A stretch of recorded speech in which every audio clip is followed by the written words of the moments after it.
안녕하세요. 한국장애인복지관 협회에서 주최하는 2021년 장애인복지관 강점 기반 확산을 위한 공유 프로그램 개발 연구, 기능 향상 지원 영역 중 도복령 뇌병변 장애의 영유아 조기 개입 재활 디딤돌 사업에 발표를 하게 된 도봉장애인 종합복지관 재활지원팀 이유철 대리입니다. 반갑습니다. 목차입니다. 먼저 사업의 필요성에 대해 말씀드리겠습니다. 그런 다음 사업의 전반적인 절차, 대상, 목적, 인원 등 개요에 대해 말씀드리고 구체적인 사업의 절차와 세부 사업의 내용에 대해 말씀드리겠습니다.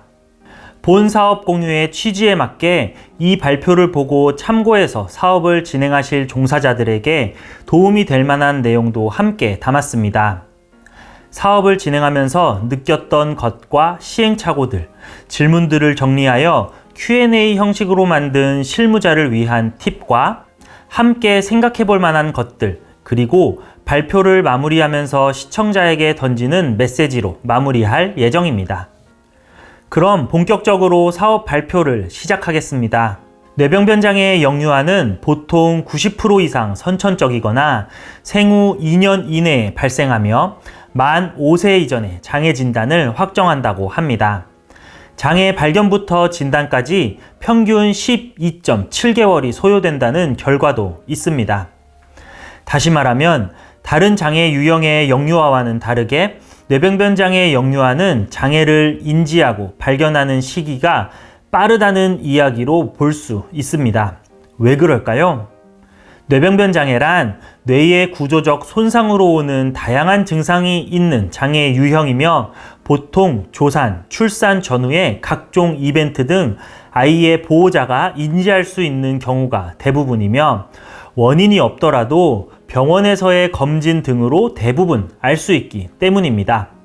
그렇지만 우리나라 뇌병변 장애 영유아의 현실은 어떨까요? 선생님들도 익히 알고 있듯 장애 진단 이후 조기 개입을 받지 못한 경우가 60.6%를 차지한다고 합니다. 그 세부적인 이유로는 적절한 치료, 교육시설의 부재, 어떤 서비스가 필요한지 몰라서, 서비스의 대기자가 너무 많아서 등이라고 합니다. 복지관에서 근무하시는 분들 중 치료를 위해 신청하신 보호자분들께 지금 신청하시면 많이 기다리셔야 해요 라는 말 한 번쯤은 다 해보셨겠죠? 조기 개입은 차치하고라도 적절한 시기에 재활치료 서비스조차 이용할 수 없는 게 뇌병변 장애 영유아와 가정의 상황입니다. 이런 상황에서 장애인복지관은 어떤 역할을 하고 있을까요? 또 어떤 역할을 해야 할까요? 서울시의 2016년 장애인복지관의 환경 변화와 역할 재정립 연구보고서에서 힌트를 얻을 수 있습니다. 보고서에서는 치료와 컨설팅을 통해 아동 발달을 촉진시키는 환경을 조성하는 것과 치료 효과를 향상시키기 위해 부모의 대응 방법을 컨설팅하는 것이 필요하다라고 제안했습니다. 재활 디딤돌 사업은 이러한 필요성에서부터 시작되었습니다. 다음은 사업 개요에 대해 말씀드리겠습니다. 재활 디딤돌 사업의 목적은 지역 중심 조기 개입 체계 구축을 통한 건강한 성장 지원입니다. 이 목적을 달성하기 위해 사업의 대상이 아주 중요합니다. 기다림이 있고 기간이 정해져 단발성의 프로그램으로 끝나는 것이 아닌 지역 중심의 조기 개입 체계를 통해 보편성을 띠는 종합적 지원을 하는 게 목적이기 때문입니다.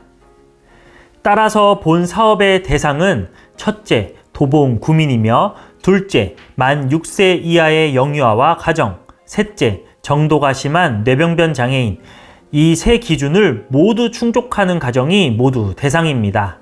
신청하고 선정되거나 기다려야 하는 게 아닌 모두가 즉각적으로 이용 가능한 서비스인 셈입니다. 이 사업을 진행하는 인력은 크게 세 부분으로 나눌 수 있습니다. 첫째는 다영역의 전문가입니다. 복지관에 근무하고 있는 다영역의 치료사, 사회복지사 등 관련된 전문가입니다.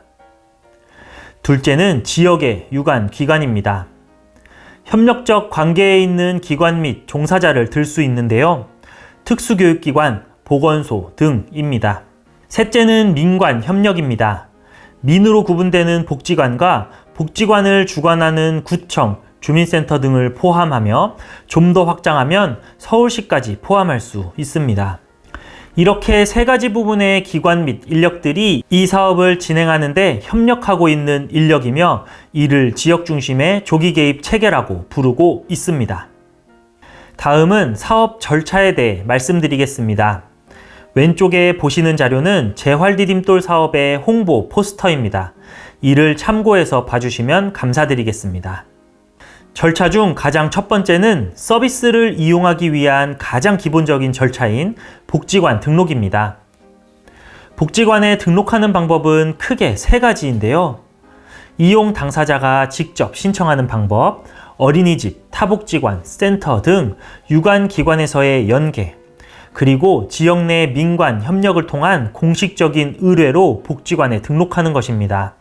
복지관에 등록되면 관내 절차에 따라 초기 상담이 진행되고 그 후 자립지원 계획회의를 통해 사업 대상에 해당되는 인원은 재활지원팀에 연계가 됩니다. 이 과정에서 사업의 특성을 키워드로 살펴보면 모두가 대상이 되는 보편적, 즉각 개입이 시작되는 기다림 없는, 사업에 참여하길 희망하는 사람이라면 모두 대상이 되는 누구나 라고 볼 수 있습니다. 재활지원팀 재활디딤돌 사업에 연계가 되면 사업 담당자인 재활 코디네이터가 ICF 종합사정을 하기 위한 방문을 하게 되는 게 세 번째 절차입니다. 이 절차에서는 가족 중심으로 아동과 가정의 모습을 그리는 ICF 평가와 욕구를 구체적으로 표현하는 COPM 욕구사정 평가를 진행하게 되고 이를 위해 이용자가 생활하는 가정 환경으로 방문하여 찾아가는 종합사정으로 볼 수 있습니다. ICF 종합사정의 내용을 바탕으로 개별화 지원 계획을 수립하기 위한 회의를 하게 되는데요. 이를 재활 코디네이팅이라고 하며 보호자의 참여를 독려하고 복지관 내 다영역의 전문가, 외부 자문위원 등 사람을 중심으로 한 회의를 진행하여 계획을 수립하게 됩니다. 회의에서 수립한 계획을 바탕으로 찾아가는 서비스가 지원되는데요. 재활디딤돌 사업은 만 6세가 되는 시점까지 지속되는 서비스이며 모든 서비스가 일상생활 환경으로 찾아가는 서비스입니다. 세부 사업에 대해서는 뒤쪽에서 자세한 설명을 드리도록 하겠습니다. 만 6세가 지나 재활디딤돌 사업을 마치게 되는 시기가 된다는 말은 다음 생애 주기를 준비하는 시기라는 뜻이기도 합니다. 아동과 가정을 중심으로 서비스를 점검하고 생애 주기의 필요에 따라 프로그램 및 기관으로 연계하며 지역의 유관기관으로 연계를 지원하기도 합니다.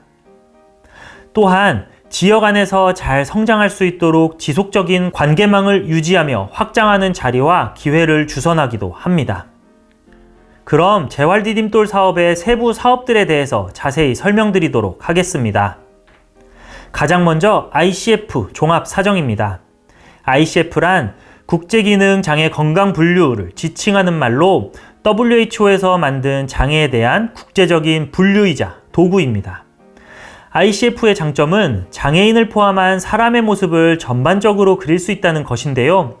이를 신체 기능과 구조, 활동, 참여로 구성된 건강 영역과 환경 요인, 개인 요인으로 구성된 건강 관련 영역, 그리고 건강 상태, 간 역동적 상호작용을 나타내며 그릴 수 있다는 것입니다. 따라서 ICF는 재활디딤돌처럼 종합적이고 통합적인 사업에서 반드시 필요한 도구라고 볼 수 있는데요. 큰 장점에 비해 여러 가지 단점도 가지고 있는 ICF를 장애인 복지관에서 실제로 적용하기가 어렵다는 것도 부인할 수는 없습니다. 우리 사업에서는 ICF를 실제로 활용하여 발전시켜 나가면서 장애인 복지관에서의 확산을 위한 계획 또한 가지고 있습니다. 전반적으로 당사자의 삶의 모습을 그리는 ICF와 함께 쓰고 있는 도구가 욕구를 구체적으로 표현하고 확인할 수 있는 COPM인데요. 이 두 개의 도구를 통해 우리는 당사자를 중심으로 한 종합 지원의 시작을 구성하고 있습니다. 대상은 사업 대상 기준에 충족하여 신청 의뢰 연계된 영유아와 가정, 시기는 신청 의뢰 연계 후 1개월 이내 방법은 일상생활 환경으로 찾아가는 종합사정이고요. 내용은 앞서 말씀드린 ICF 종합사정과 COPM 욕구사정입니다. 진행 인력은 재활 코디네이터인 사업 담당자입니다. 본 양식이 ICF 종합사정지와 COPM 욕구사정지입니다. 예시로 보여드리기 위해 발표 자료에 넣었으며 발간될 자료에도 첨부할 예정입니다. 이와 관련하여 궁금한 점이 있으시거나 자료가 필요하시면 언제든지 도봉장애인 종합복지관으로 문의해 주시면 감사드리겠습니다. 다음 사업은 재활 코디네이팅이라고 부르는 개별화 지원 계획 회의입니다. 우리는 모두 지원 계획을 논의하고 수립할 때 장애 당사자의 참여를 독려해야 하는 것을 알고 있음에도 여러 가지 이유로 하지 못하는 게 현실입니다. 재활디딤돌 사업은 사업의 특성상 당사자를 중심으로 재활을 포함한 다영역의 종합적 지원이 목적이기 때문에 당사자의 참여가 필수적이라고 할 수 있습니다. 따라서 당사자의 참여를 최대한 독려하는데요. 회의 자리에는 재활 코디네이터 및 복지관의 다영역 전문가, 지역 내 자문위원 등이 참석합니다. 대상은 ICF 종합사정을 실시한 가정이며 시기는 분기, 반기 등 필요에 따라 실시합니다. 올해의 경우 3월, 10월에 2번 실시했고 총 9가정을 대상으로 진행하였습니다. 회의에 참여한 한 아동의 보호자께서는 솔직히 조금 놀랐어요. 저희 아이를 위해 이렇게 많은 전문가가 모여서 회의를 하고 직접 참여도 할 수 있었다는 사실에 말입니다. 내 이야기를 들어준다는 느낌이 많이 들었습니다. 선생님들께 감사합니다. 라고 소감을 표현하기도 하셨죠. 다음은 재활 코칭입니다. 재활 코칭은 재활디딤돌 이용가정 모두가 대상입니다. 시기는 주 1회이고 상황에 따라 유연하게 변동할 수 있습니다. 방법은 일상생활 환경으로 찾아가는 재활 코칭 서비스이며 내용은 일상적 재활 지원 및 역량 강화, 재활 궁금증 해소, 심리적 지지 등이고요. 진행 인력은 재활 코디네이터이며 필요에 따라서는 필요 영역의 전문가가 될 수도 있습니다. 본 사업의 대상은 말씀드린 바와 같이 아주 명확합니다. 그렇지만 사업 담당자이며 재활 코디네이터인 제가 모든 가정을 주 1회 방문하면서 느끼고 있는 것은 당연할 수 있지만 모두가 다르다입니다.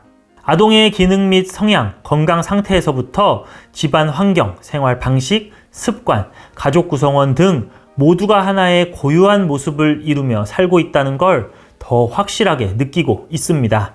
재활 코칭은 이런 모두가 다르고 존중받아야 함에 가장 집중하고 있습니다. 일반적인 재활치료와 교육, 지도 등을 포함하지만 제공자 중심이 아닌 당사자 중심으로 접근하면서 아동과 가정의 건강한 성장을 위해 재활 영역에서의 다양한 고민, 정보, 격려 등을 함께 나누고 지지하는 것이 재활 코칭 서비스라고 생각합니다. 티칭이 아닌 코칭, 재활디딤돌 사업의 목적인 건강한 성장을 위한 든든한 주변인이자 조력자가 되는 것이 재활 코칭의 중요한 역할입니다. 다음은 찾아가는 치료 지원 서비스입니다. 대상은 재활디딤돌 이용 가정이며 시기는 주 2회를 기본으로 하고 있고 필요시 긴급 지원으로 추가가 가능하며 예산 상황에 따라 횟수는 달라질 수 있습니다. 방법은 일상생활 환경으로의 찾아가는 치료 지원 서비스이며 내용은 전문 강사, 치료사를 말하는데요. 치료사가 일상생활 환경 중심의 치료를 지원하는 것입니다. 진행 인력은 말씀드린 것처럼 치료 강사입니다. 다시 말하면 홈티 형식의 치료 서비스를 가정으로 파견해드리는 서비스인데요. 비용이 아주 비싼 홈티를 무료로 이용할 수 있다는 것에 만족도가 굉장히 큰 사업입니다. 물론 이 사업을 위해서는 예산이 필수적으로 필요한데요. 저희 재활디딤돌은 서울시에서 지원하는 뇌병변장애 영유아 사회가정활동지원 사업의 예산을 지원받아 진행하고 있습니다. 이용 중인 한 어머님은 선생님, 우리 아이가 저번에 물리치료 선생님이 오셨을 때 몇 개월 만에 집에서 걷기를 시도했어요. 영상 한번 보실래요? 하시며 강사 선생님이랑 케미가 좋은 것 같아요 라고 하시며 활짝 웃기도 하셨습니다. 이 사업은 이용자뿐 아니라 치료 지원을 하는 치료사에게도 도움이 되는 사업이라고 하는데요. 작업치료 강사 선생님은 집에서 하면 아이들의 기능도 더 좋은 것 같고 다양한 모습을 보여요. 무엇보다 보호자와 많은 이야기를 나눌 수 있어 좋아요 라고 하기도 하셨습니다. 시설 중심으로 이루어지는 치료의 연속에 지쳐가는 아이와 보호자들에게 가장 편하고 익숙한 생활 환경인 집에서 이루어지는 치료 지원 서비스는 우리가 점진적으로 지향해야 하는 치료 서비스의 형태가 아닐까 생각해 보게 됩니다. 마지막으로 고민뒷다 사업입니다. 고민뒷다는 다양한 어려움과 고민을 가지고 있는 보호자들의 고민을 해소하고 재활에 대한 역량을 강화하는 집담회 형태의 사업인데요. 교육과 실습 형태의 집담회부터 코로나 시대에는 비대면 컨텐츠까지 다양한 방법으로 고민을 디뎌 왔습니다. 올해는 이용 가정의 보호자들이 서로 만나고 싶다는 욕구가 있으셔서 자리를 만들어 서로 지지하는 시간을 가지고 있고 앞으로 쭉 정기적으로 만나는 자조 모임 형식으로 진행될 예정입니다. 지난 10월 만남이란 주제로 진행된 자조 모임에서 우리 맨날 이런 거 하면 안 되나요? 힐링이 되는 시간이었어요 라고 하신 보호자. 오늘 사실 오기 전엔 망설였어요. 아이 치료를 빼고 오는 게 맞나 싶었어요. 그런데 오늘 정말 좋았어요. 이런 일상을 즐겨본 지가 언제인지. 잠시나마 정말 즐거웠습니다 라고 하신 보호자도 있었습니다. 고민뒷다 프로그램은 재활 역량 강화를 넘어 비슷한 상황에서 살아가는 이용 가정들의 연결을 위한 구실로 작용하며 그 연결이 튼튼해지고 확장되어 일상 속에서 든든한 지지망으로 작동되도록 하는 지향점을 가지고 진행될 예정입니다. 이제 사업 담당자로서 이 사업을 참고하실 때 알면 좋을 실무자를 위한 팁을 말씀드리겠습니다. 첫 번째 질문입니다. 방문 치료 재활 프로그램은 담당자가 힘들지 않나요? 라는 질문에는 개별 치료와 똑같은 치료 서비스를 방문으로 진행한다면 체력적으로 힘들고 지칠 수 있습니다. 그렇지만 지역 중심, 가족 중심으로 이루어지는 코칭 지도, 교육이라면 담당자의 부담도 덜고 즐거운 시간을 보낼 수 있다고 생각합니다. 라고 대답할 수 있습니다. 두 번째, 통합재활 프로그램은 효율성이 떨어지지 않나요? 라는 질문에는 다영역의 전문가가 한 명의 당사자와 가족을 중심으로 서비스를 지원하는 것이 효율성 측면에서는 떨어질 수 있다고 느껴질 수는 있습니다. 그렇지만 효율성보다 중요한 통합성, 종합성, 사람 중심, 이용자 중심 등 얻을 수 있는 장점이 훨씬 더 많습니다. 라고 대답할 수 있습니다. 세 번째, 뇌병변 장애 역류아는 보통 납병동이나 병원 등 치료기관을 선호하지 않나요? 라는 질문에는 기관, 치료 중심으로 구성되는 뇌병변 장애 역류아의 일상은 아이들도 부모들도 지치기 일쑤입니다. 가장 편안한 가정 환경 안 재활의 중요성은 모두가 강조하는 부분이지요. 재활 난민을 벗어나 일상에서 재활이 가능한 서비스라면 대부분 더 큰 만족을 느끼신답니다. 라고 대답할 수 있습니다. 네 번째, 예산상의 어려움은 어떻게 해결하나요? 라는 질문에는 치료 영역 특성상 프로그램 진행에 들어가는 예산이 크고 세입이 적은 본 사업이 부담스러울 수 있습니다. 이와 관련하여 외부 사업 공모, 지자체 예산, 복지관 자체 예산 등 다방면으로 활용할 수 있고 복지관 인력만으로도 충분히 가능할 수 있습니다. 라고 대답할 수 있습니다. 이런 질문을 포함한 다양한 물음표가 있었습니다. 기존에 진행하는 치료 사업과는 많이 다른 사업이기 때문인데요. 이 모든 고민과 시행착오들이 생애주기 중 가장 어려움이 많은 장애 역류아와 가정에게 도움이 될 거라고 생각한다면 다 그 나름대로의 의미가 있지 않을까 생각해 보게 됩니다. 그런데 도봉장애인 종합복지관에서는 왜 이런 어렵고 생소한 사업을 하게 되었을까요? 그것은 우리가 가진 팀 비전에서 이유를 찾을 수 있습니다. 우리 팀의 비전은 장애가 걸림돌이 되지 않는 지역 중심 재활 지원 체계를 만들어 건강한 성장의 디딤돌이 된다입니다. 왜 치료팀이 이런 비전을 가지게 되었을까요? 아시다시피 장애인 복지관은 사회복지사, 치료사, 직업재활사 등 굉장히 다양한 영역의 전문가가 함께 근무하는 특수한 기관입니다. 그렇기 때문에 다영역 간 협업과 초영역적인 서비스가 중요하기도 하죠. 장애인 복지관은 서비스 중심에서 사람 중심, 기관 중심에서 지역사회 중심, 제공자 중심에서 이용자 중심으로 서비스의 질적 변화를 요구받고 있습니다. 이를 치료 서비스에 대입해보면 더 이상 차려진 밥상과 같은 개별 치료 등의 서비스에 이용자가 직접 알아보고 찾아와서 접수하고 대기한 후 기다리며 정해진 기간을 이용한 후 또 한없이 기다리게 되는 것과 기관이 어디에 위치해 있느냐에 따라 이용이 힘들 수도 있는 철저히 기관과 시설 중심으로 이루어지는 치료들, 그리고 서비스 제공자의 의도에 따라 진행되며 욕구와는 상관없이 획일적이고 천편일률적인 서비스들로 볼 수 있겠습니다. 30년도 넘은 치료 서비스의 지금 모습, 당사자들에게 적절한 지원이 가능한 모습이 맞을까요? 치료, 재활, 기능 향상 영역에서의 사람, 지역사회, 이용자 중심 서비스는 어떤 모습이어야 할까라는 고민은 우리 팀이 지역사회의 체계를 만드는 비전을 가지게 되는 이유의 출발 지점입니다. 각자 계신 자리에서 사람, 지역사회, 이용자 중심 서비스가 어떤 모습일지 함께 고민해보면 좋겠습니다. 재활 디딤돌 사업은 앞선 질문에 대한 답이 아닌 실질적 미래에 대해 이야기해볼까 합니다. 키워드로 나누어 보자면 확장성과 지속 가능성인데요. 재활 디딤돌 사업은 복지관의 단일 사업이 아닌 지역의 체계로 볼 수 있습니다. 이는 곧 대상에 해당되기만 한다면 모두가 이용할 수 있는 보편적이고 공공적인 성격의 서비스로 볼 수 있는데요.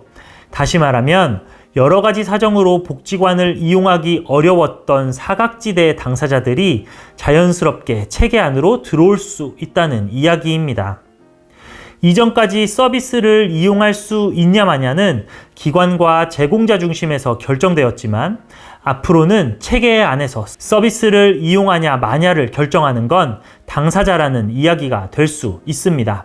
곧 보편적인 방향으로의 확장이라는 것은 주체적인 당사자로의 전환을 이야기할 수 있는 것입니다.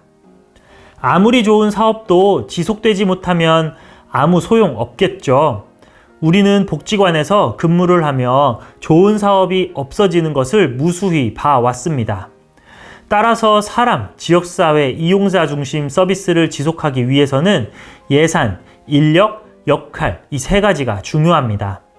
예산은 지자체의 예산을 확보할 수 있고 공모사업을 통해 충당할 수 있습니다. 또 복지관 자체 예산 등으로도 가능하죠.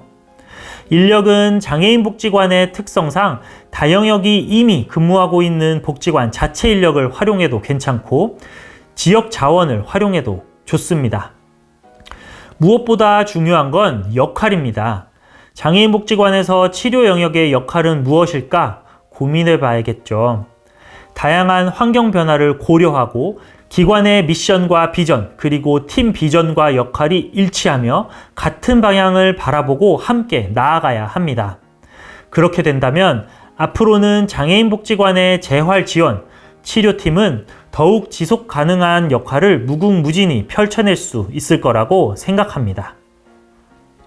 2021년 현재 서울시 도봉구에 살고 있는 6세 이하의 정도가 심한 뇌병변 장애 영유아의 숫자는 22명입니다.